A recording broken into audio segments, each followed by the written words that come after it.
The most valuable lesson I learned in high school is that it's not too late to be a different person.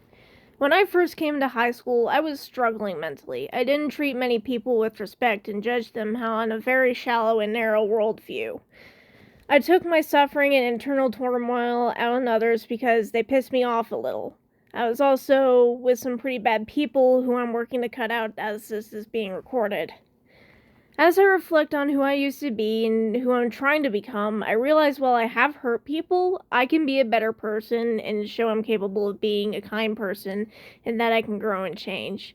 The message I want to leave with you is don't beat yourself up for your wrongs in life. They don't define you as long as you acknowledge your wrongs and work to make things right and be a better person than you were.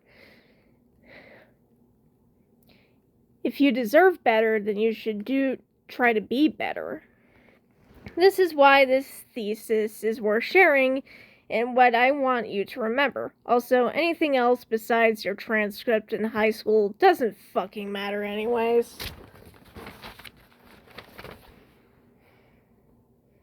This brings me to my actual thesis. Agony brings no reward. It's a banger Shinedown lyric, but there's also some truth to it. I learned this lesson through a Five Nights at Freddy's fan game, Day Shift at Freddy's, of all things. Yes, a shitpost fan game that rarely takes itself seriously and the developer was under the influence or high writing most of it. Most people start off with the evil route or the route where you side with Dave Miller because it seems fun and you can stick it to your bosses, but the consequences other than killing a bunch of kids are actually soul-crushing. This is how I learned that maybe hating every human to walk this earth wasn't a good life choice. While there are a select few assholes that are a waste of oxygen and that don't deserve a mention, a good rule of thumb is that you should give everyone the benefit of the doubt. While respect is definitely an earned thing, you should show others that you are deserving of respect. This doesn't mean waste your energy on the people who you are better off without. It means being kind to others until they are unkind to you. When I first played Day Shift, I dove straight into the evil route. It was silly at first, and I had fun in Vegas with Dave, but by the second and third games, that's when the consequences really started to set in. And by the third game, you realize that the evil in your heart has allowed a greater evil to leak back into the world. And there is no reward for the trail of broken hearts and bodies you left behind. When I realized this, I was like 15 or 16, and I had just come out of a tough sophomore year, and I wanted revenge on my ex-favorite person. For those of you who don't know, a favorite person is an attachment someone with borderline personality disorder can have with someone.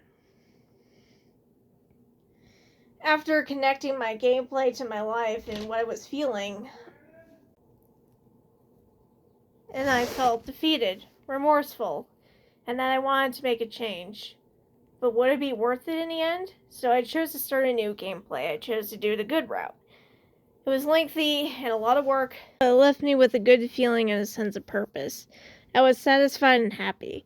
I'm glad to say that my thinking was shifted and I'm in a far better place today.